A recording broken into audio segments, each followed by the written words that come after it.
जैसा कि हमने पिछले वीडियो में आपको बताया था कि ट्रंप एडमिनिस्ट्रेशन ने एक बड़ा फैसला लेते हुए एम्प्लॉयमेंट ऑथराइजेशन डॉक्यूमेंट यानी कि ईएडी वर्क परमिट की ऑटोमेटिक एक्सटेंशन को खत्म कर दिया है।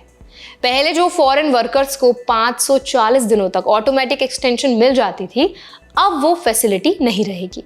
हर बार रिन्यूअल के लिए अब पूरा वेटिंग और बैकग्राउंड चेक प्रोसेस फिर से करना होगा। अब सवाल यह है कि इस बदलाव का असर जो है वो अमेरिका में रह रहे भारतीयों पर कितना पड़ेगा।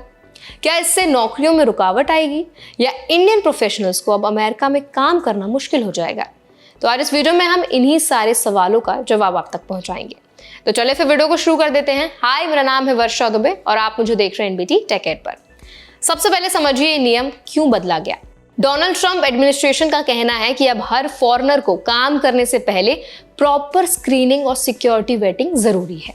उनका कहना है कि पिछली सरकार ने सुविधा के नाम पर फॉरेनर्स को ज्यादा ढील दे दी थी, जिससे नेशनल सिक्योरिटी को खतरा बढ़ गया है।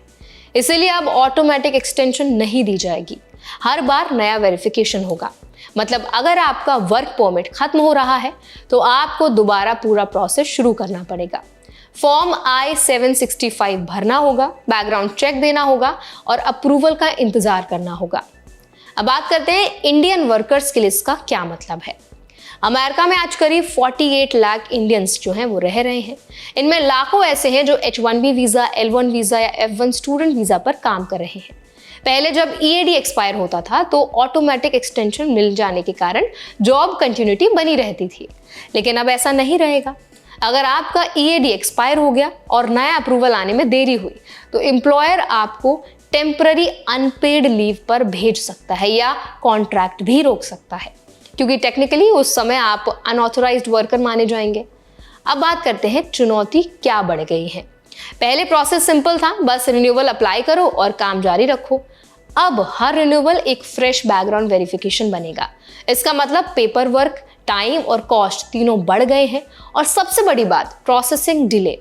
अमेरिका की इमिग्रेशन सिस्टम पहले से ही स्लो है। अगर वेटिंग और सिक्योरिटी चेक्स और बढ़ जाएंगे तो अप्रूवल में कई महीने लग सकते हैं। इसका सीधा असर इंडियन प्रोफेशनल्स की जॉब स्टेबिलिटी पर पड़ेगा।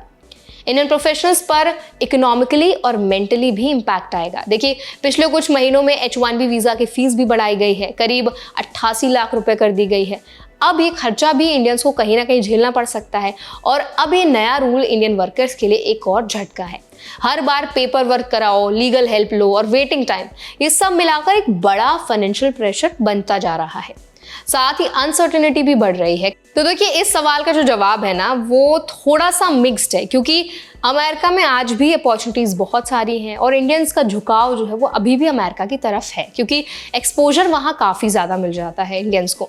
लेकिन अगर इस तरह से बहुत फ्रिक्वेंटली रूल्स चेंज होते रहेंगे तो कहीं ना कहीं इंडियंस का जो मोटिवेशन है वो डाउन होगा। और एक पॉइंट ये भी आएगा कि इंडियंस ऑल्टरनेट ऑप्शंस ढूंढने लग जाएं। तो अब बात करते हैं कि ऐसे में इंडियन प्रोफेशनल्स क्या कर सकते हैं। अब सर्वाइवल का फॉर्मूला बहुत सिंपल है, स्मार्ट डॉक्यूमेंटेशन और टाइम मैनेजमेंट। देखिए, सबसे पहले अगर आपका ईएडी अगले 6 से 8 महीनों में खत्म होने वाला है तो अभी से रिन्यूअल प्रोसेस शुरू कर दें। सभी डॉक्यूमेंट्स और रिसीट की डिजिटल कॉपी रखें ताकि प्रूफ दे सकें कि आपने समय पर फाइल किया था। इसके साथ ही USCIS की वेबसाइट पर प्रोसेसिंग अपडेट्स और पॉलिसी अलर्ट्स पर रेगुलरली नजर रखें। अगर आप डिपेंडेंट वीजा पर हैं जैसे H-4 या L-2 स्पाउस, तो रिन्यूअल में डिले से बचने के लिए जॉइंट प्लानिंग जरूर करें। और सबसे जरूरी बात, कुछ महीनों का इमरजेंसी फंड जरूर तैयार रखें ताकि डिले के समय फाइनेंशियल स्ट्रेस ना हो। तो अब एक चीज और बात कर लेते हैं कि क्या ऐसे में इंडियन टैलेंट अमेरिका को छोड़ देगा। तो कई एक्सपर्ट्स मानते हैं कि अगर इमिग्रेशन पॉलिसीज इसी तरह से सख्त होती रही तो स्किल्ड इंडियंस ऑल्टरनेट देश जैसे कि कनाडा, यूके, ऑस्ट्रेलिया की ओर रुख कर सकते हैं। जैसे कि मैंने आपको पहले भी बताया, वहाँ प्रोसेस तेज और सिक्योरिटी चेक्स आसान है और जॉब कंटिन्यूटी यहाँ बनी रहती है। टेक कंपनीज के लिए यह भी चिंता का विषय है, क्योंकि सिलिकॉन वैली में सबसे ज्यादा टैलेंट भारतीयों का ही है। अगर ये बदलाव उन्हें डिस्करेज करते हैं तो इसका असर अमेरिकी इकोनॉमी पर भी पड़ेगा। तो आई होप ये वीडियो आपको अच्छा लगा होगा। इस पूरे वीडियो पर, इस पूरे मुद्दे पर आपका क्या ओपिनियन है, आप क्या राय रखते हैं, हमें जरूर बताइए कमेंट सेक्शन में।